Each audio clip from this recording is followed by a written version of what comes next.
far do you think we've gone? 50 miles. I think we're almost to the woods. Damn. What? The cop car. There's no one in there. No way. Whoa! Try this one. Awesome. What if someone sees us?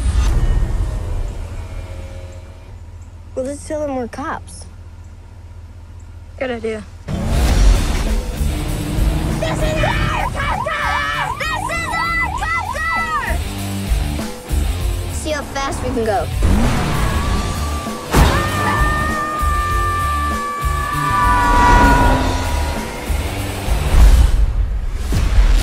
Sheriff, we just got a report of 2 kids driving a cruiser. Boys, I know you can hear me. You are in a whole lot of trouble. What we're looking at is a felony offense. Did you open up the trunk? Are you a bad guy, Sheriff?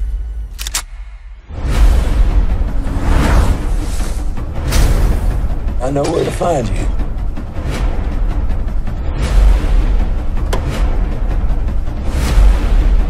Are you okay?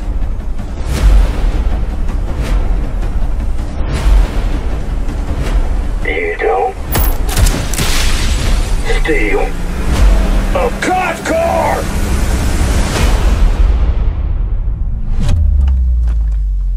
What do you say we get you home safe?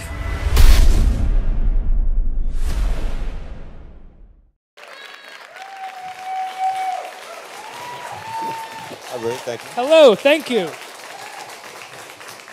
You draw a crowd, my Glad friend. to hear it. Yeah. Congratulations on the film. This is a film, you. one of, I think, the 5 or 6 films that you actually have a producer's credit on, that you sort of shepherd into being, right? Well, I read the script, and it was a movie where I actually could picture the entire movie while I was reading it.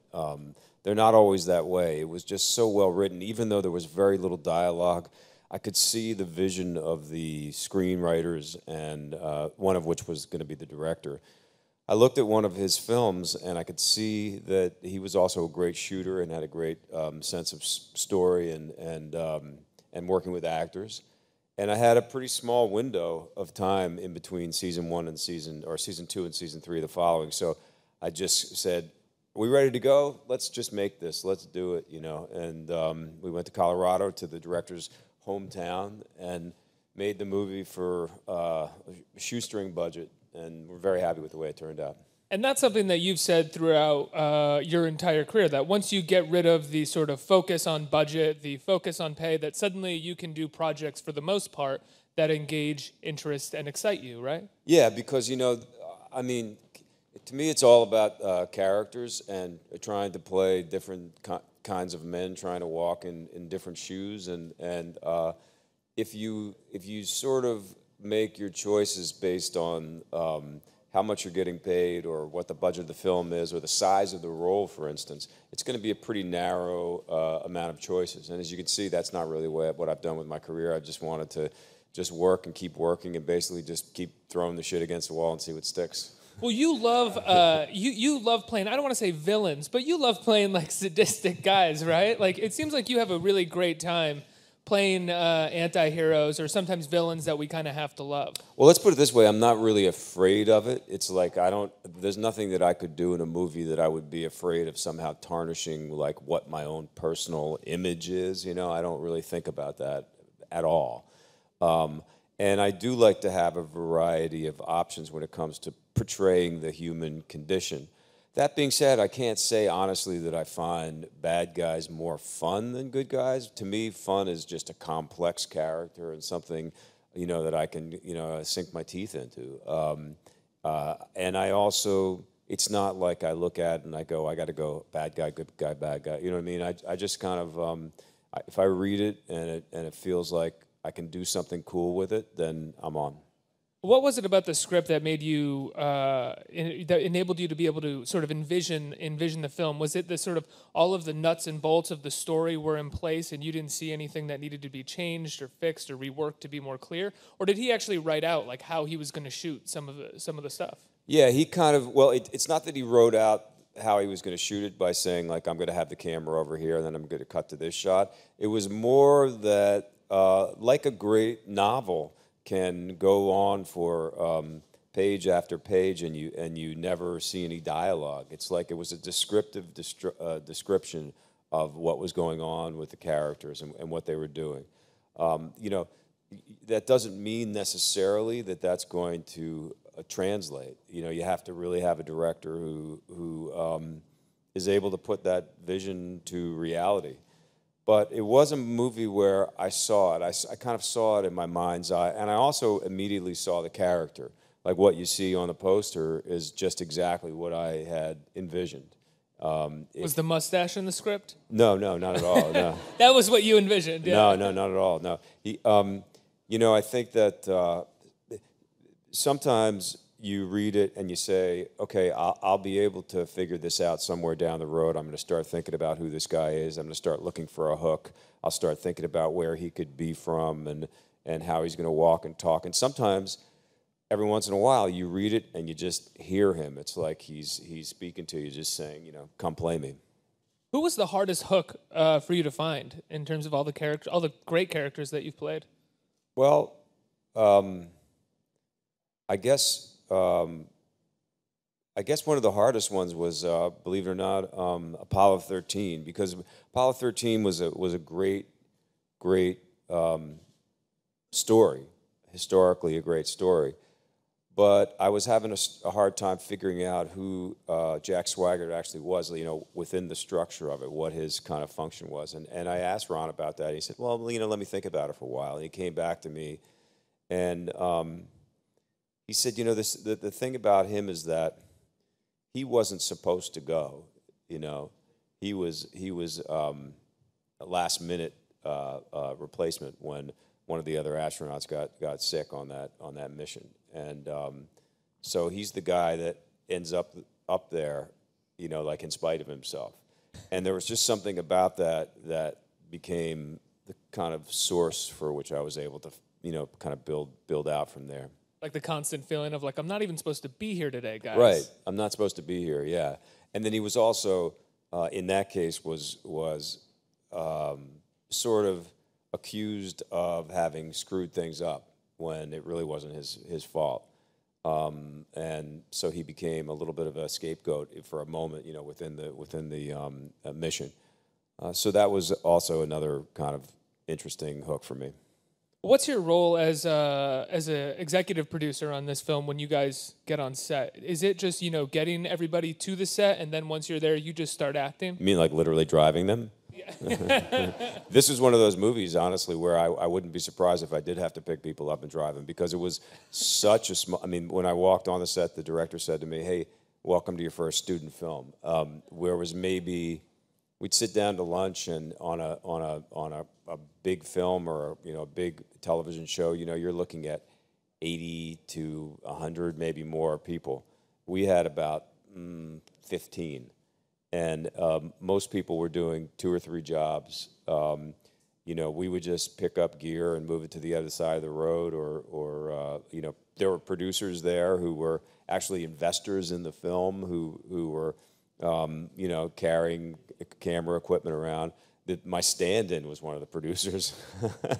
So, you know, it was really, really down and dirty, but great. I mean, I think my function, you know, to answer your question was, you know, mostly that, you know, once I said, okay, I'm in, here's our window, let's do it, that sort of just pushed the whole thing over the top, you know. I think eventually they would have made the movie, maybe with or without me, but I don't know if it necessarily would have gotten done that quickly.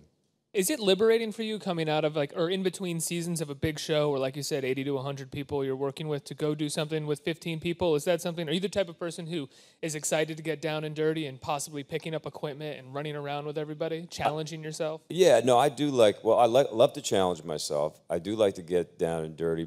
I do not, my commitment to a part and to my work doesn't change based on how big the movie is. You know, if it's a big, X-Men First Class or something, I'm still there to do my best, And on a tiny little movie, I'm still there to do my best, I like to be a positive force. I don't go into a show sort of doubting and at odds with production or the directors. I want to be.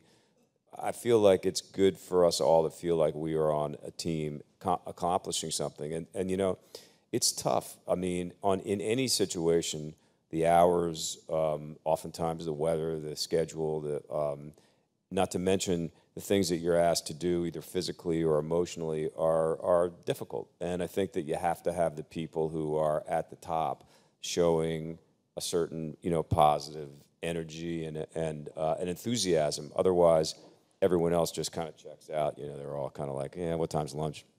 You've talked about this before. I mean, roles have had effects on you. Last time I talked to you, a role that I never expected to have an effect on you, you told me really did, which was Tremors, that you were having these crazy waking dreams while you were walking around the area while you were shooting. And then I was reading that another movie where you were getting beaten up by Gary Oldman all the time, you felt like you might be finally losing it as an actor there. After a certain amount of time that happens in your career, have you found a way to not let that happen anymore, or have you just realized that that's just part of the job? No, I just feel like it's part of the job. I mean, I don't. I'm pretty okay with knowing that it's a movie, and I'm pretty okay with leaving my work at the office as it were. But you still can't. I can't really turn it off like a tap, and I can't really 100% commit to something and not have some residual feelings of whatever it is. And even if it's something that's like a really super physical movie, you wake up and you're sore and you're getting out of bed, like, just like, oh God, your neck or whatever, you know what I mean? That's just part of the gig. I think, like I said, I love challenges and I embrace them, whether they're physical or emotional. It's one of the great things about being an actor. Was there a role that took the most toll on you that you were, maybe I need to take a little vacation after this one and come back? Well, I've never had that mindset where I wanted to take a vacation, honestly, because I'm always kind of like going, what's the next one? What's the next one? That's just kind of a curse, I think, of, having had lean years and the curse of the actor. The curse of the actor, yeah, you hear it time and time again. I would say that probably the two movies that were the toughest. One was Murder in the First, which is the movie that I was referring to with Gary Oldman, and I was often in the movie naked and covered in dirt, and I had bugs in my hair, and I was locked in a cell and being beaten, and I was also emaciated because I had to lose a lot of weight for the part. And we went through the Northridge earthquake on the set, which was also kind of a really terrifying experience. This was in I guess the 90s, and then the aftershocks of that were kind of eating away at my psyche. So that was a really, really dark movie, and it took a big toll. But the one thing I am very good at is when the job is over, I really can say goodbye to that guy, like almost immediately. And you mentioned a vacation, and I actually have this photograph of myself holding my infant daughter on a beach, maybe about a week after I finished shooting. And my head is shaved because at that point I was, I don't know, had had my head shaved. And I'm skinny and pale. But I can see on my face that I'm no longer that guy, that I'm really smiling and having a great time. So I can see that I have left him behind. Could everybody else at the vacation resort also see that on your face, or No, did they I see don't the think Murder so. in the First character? No, I don't think so. There were people at the time who would run into me while I was shooting and who were sort of saying that they thought I was sick and stuff. So no, I don't think people could tell that.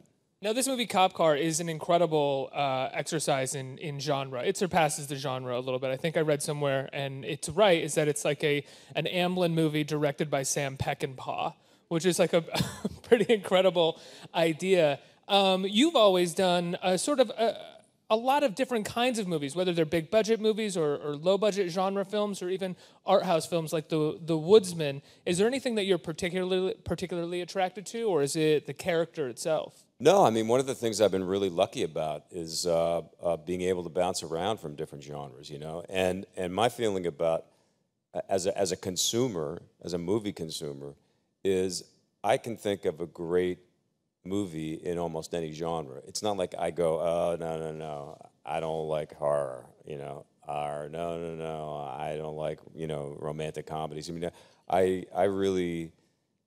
love them all, and if they work well, then they're great films. I would say right now, you know, coming off of The Following and Cop Car, and did this movie called Black Mass that's coming out.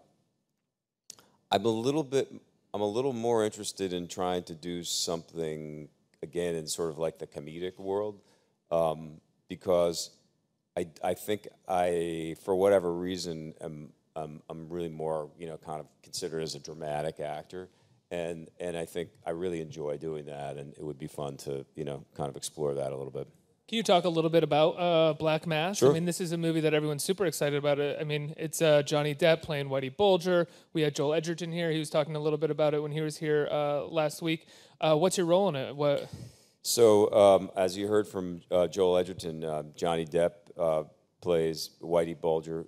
Joel plays a guy named John Connolly, who was an FBI agent in Boston at the time, and who kind of made a deal with Whitey Bulger that they would look the other way from the crimes that Whitey was committing, as long as Whitey would give them information on the Boston Mafia, the Italian Mafia.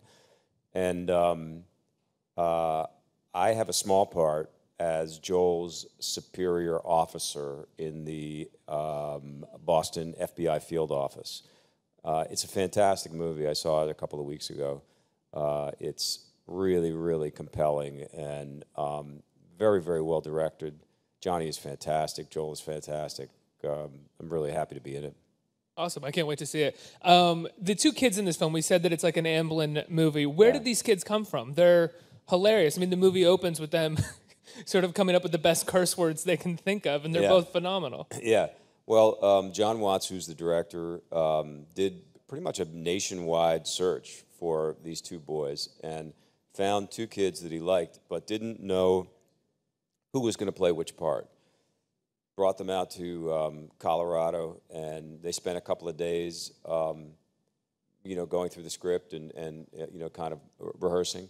And then it became clear to him who should be who. And you know, the thing that's so great about these kids is that, well, first off, just to be on set with them and their energy, you know, is really kind of infectious. You know, I don't really look at a movie set as a place of wonder anymore. But to see these guys, it's just like, wow, man, this is great. You know, it's so much fun. It's so much fun to experience. And they're really supernatural kind of kids. Sometimes you don't find that in child actors, usually because they've spent too much time either on modeling shoots or doing commercials, which is kind of counterpoint to what good acting is about, you know, when you're really trying to sell something, you know. And these kids were not that way at all. They were like super, super grounded, listening and talking, and fantastic. You have two kids, right? Did they ever have any interest in getting involved in the industry and in acting or anything? Well, my son is a musician, and my daughter's an actress. Yeah. So yeah, they took the two sides of my life and just divided them up. Was that something that you worried about when they were young? What age to get them involved, to how much to involve them, or anything like that? Well, you know, my daughter, I somehow got the message that we didn't really want her to be an actress. I think it was kind of a subliminal message. Surprisingly, though, I directed a movie when she was about 12 or 13, or maybe she was younger, and I needed the part of Kira, of my wife, as a little girl, and I was going to play the father in a flashback sequence. So she was the perfect person for it. And I knew she could do it. I knew just instinctually that she would be a good actress. I just felt it, you know, from her. And she was very resistant. She wanted to do it, but she was like, I can't miss that much school. It was 3 days of school. It was like literally like 3 days. I'm like, honey, come on, 3 days. She's like, I don't know, I could maybe miss 2. So I was like negotiating with her, you know. She's already got it. She's got it down. Yeah. But she crushed it, and then it kind of went away for a while. And then the creator of The Closer went behind our backs, knowing that we really didn't want her to become an actress, and talked her into doing an arc for a summer when she was about 15. And I said, so what do you think? And she was like, nah, I don't know. I don't think it's really for me. And she went back to school and you know, was in college, and all of a sudden she turned around and she said, I got to do this. I'm dropping out of school. I want to be an actress. And I said, what happened to It's Not Really For Me? She said, I was just saying the thing to you that I thought you wanted to hear. And so I'm happy for her that she's figured it out, and she's doing great. There's one thing about kids who I think grow up with parents in the industry that they have a leg up in the sense that they're not intimidated by offers like this. Like, it sounds like she wasn't particularly like, oh, whatever you offer me, I got to do it. It's like, actually, like, I like this a little bit more and maybe I won't, which, I mean, it's a slight leg up for those who are entering into it at a younger age. Yeah, I think so. You have to hope that there's a combination, which she has, of knowledge about what our business is and having grown up, you know, in and around movie sets, but also a humility and understanding that I don't care whose kid you are, you're still starting at the bottom. I mean, it doesn't really, you know, you'd think, well, okay, she's our kid, so you know, this is a slam dunk for a career, but it's not. I mean, if you look traditionally, it's, you know, there's a few people that make a go of it, but not it's not a guarantee. You talked a little bit about wanting to do comedy again, and you know, most recently for comedy, we saw you doing the Footloose Fallon bit that you did. You've been in the industry for a while. Footloose is in the 80s, and it's kind of come back around in terms of nostalgia and how people are sort of reappreciating it and finding it again. What's your take on that? Were you surprised by that? Did you know it was a classic all along and expect it to come around? Or? Well, I knew it was a popular movie. I don't think I would have put it in the classic vein. You know, there's Citizen Kane and Footloose. That's actually true. The new AFI list has it right there, actually. Yeah. But I think it was a popular movie, and I think a fun movie. When I did the thing with Jimmy, I was sort of surprised at how much people really loved it. You know, I mean, it got to the point where a lot of people were saying to me, "That's the best thing you've ever done." And I'm kind of like, really? Okay. Jimmy, yeah, I mean, I love Jimmy, but like my appearance on Jimmy Fallon's the best thing I ever did. Okay. But it was fun. I mean, I think that it made people smile, and you know. So, are you looking at comedy scripts right now for the future? Are you looking to produce a comedy, or are you? I'm looking at a lot of different stuff right now. I have almost too many kind of ideas. You know, maybe theater, maybe directing, maybe going back and doing television. I think that certainly something comedic on television would be a lot of fun. I would love to do that. What that's going to be or how it happens, you know, who knows. And in the meantime, you know, I'm reading movies and you know, out here selling donuts. Yeah, well, and the director of this is going on to direct, John Watts, he's going on to direct the new Spider-Man, right? Right, yeah. That's incredible. Are you going to be jumping on that with him? Are you going to be taking part? You know, John's going to put in the movie who he needs to put in the movie. You know, I don't think there's a script yet, so I think they're working on that now. And people have asked me if I was surprised that he got that gig, and I was like, no. I mean, if I was running a studio and I was looking for a young director who had a good eye and a vision and who was a great storyteller, and at the same time could deliver things that were exciting. If I looked at Cop Car, even if you take me out of it altogether, I would say that's a guy. That guy is a shooter. I think he could do it. And also someone who's a producer that worked with him, probably someone who can practically make things happen as well. Like he makes his days. He makes his days, and he knows it. He understands what the budget is. He understands the limitations of what budget was, and he makes his days. And you know, I mean, there's a scene I think it was in the trailer where the kids go off of the you know, launch off of the thing, and you know, with all the stuff we have these days with CGI and cars blowing up and the universe blowing up and, you know, all that kind of stuff, you can get a little bit numb to that. But when I've been in audiences where people see that scene, and it's like the world's easiest stunt, you know, stick a couple of, you know, boxes and the guy just drives it off of there. people are like, wow, after That's- having seen like massive explosions and, Furious 7 and the whole thing, because there's an emotional connection to what's in that car. And if you can deliver that in a tiny little movie like Cop Car, then you could really kick ass with something like Spider-Man. Absolutely. Let's take some questions from the audience.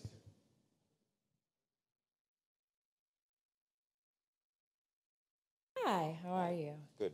You've had such a tremendous career doing a lot of different roles. My question to you is, how do you keep it fresh, and what do you really do to prepare when you're reading a script to decide what you want to do for that character? Well, I like to do a kind of an autobiography. Like, for instance, in this character, I write down his grandparents' history, his history. It can get pretty detailed. I don't really think you can get too detailed,